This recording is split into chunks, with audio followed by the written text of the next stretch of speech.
This particular school was built back around 50 when the polio boom was going on, and there were a great many post-polio patients who needed public school placement, and this building was built. Since that time, a lot of things have changed about physically handicapped children, so we have a variety of children here. We have muscular dystrophy children, we have sickle cell anemia children, we have cerebral palsy, birth defects.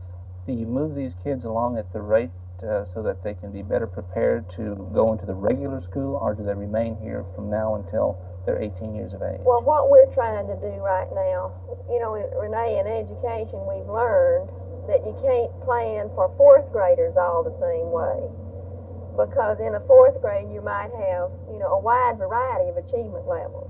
We've also learned you can't plan for orthopedically handicapped children all alike. Now, this building assumed that you could, but what we've been doing is we've been looking at the orthopedically handicapped children and saying, what do they need? What kind of a setting do these children need? Last year, we found that they kind of fell into several clusters. Some of them needed a regular classroom, and we put about 4 back in the regular classroom. Why? Well, they were bright children. They did not need ramps. They managed a building. They were high achievers.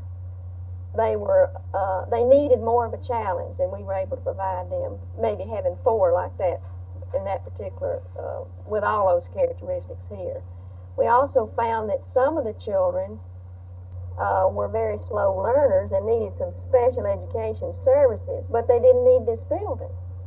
They walked as well as you did. They maybe had a twisted hand, and they were medically eligible for a physically handicapped school, but they didn't really need it.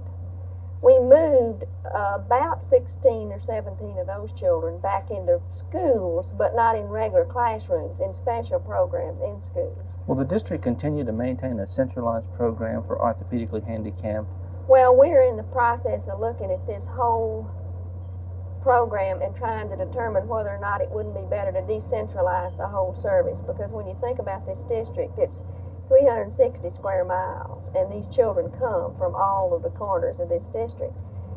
And, laws have changed, too. They're beginning to put ramps on buildings as they build them. So a tentative long-range plan is to look at the possibility of setting up certain schools in the 4 geographic areas of Dallas as places that these children can be assigned.